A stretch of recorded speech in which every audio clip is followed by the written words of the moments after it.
Buenas tardes o buenos días allá en Colombia. Soy Amaya García y soy la coordinadora de la Tabla Catalana por la Paz y los Derechos Humanos en Colombia.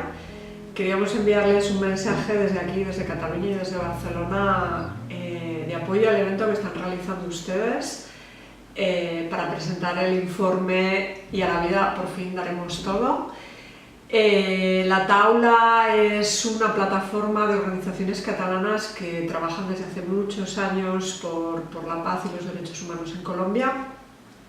Desde la Taula estamos convencidas y convencidos que el preservar la memoria, la recuperación de la memoria es algo totalmente necesario para poder poner fin al ciclo de las diferentes violencias que ha sufrido el país y que por desgracia sigue sufriendo.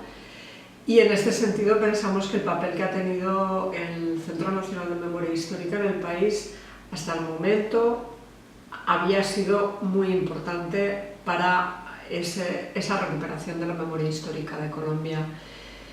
Esperemos que pueda seguir en la senda de esta recuperación.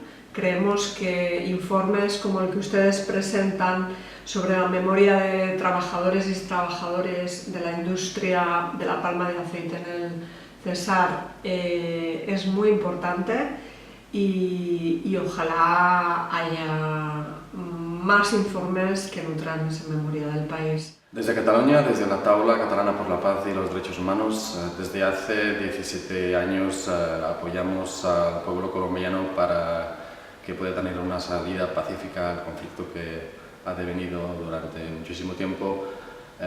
Como siempre, estamos otra vez muy preocupados por el progreso de los acuerdos de paz de 2017. Nos preocupa la baja implementación y las deficiencias que hay para poder llegar a una salida exitosa de la implementación de los acuerdos, y en este caso nos preocupa muchísimo el papel que está teniendo el Centro Nacional de Memoria Histórica con la nueva dirección.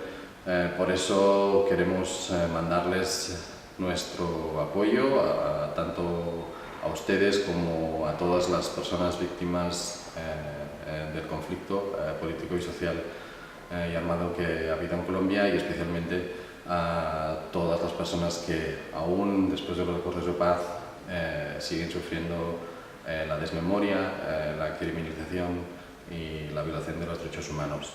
Así que muchas gracias, muchas felicidades por el evento y mucha fuerza para continuar. Gracias. Para la guerra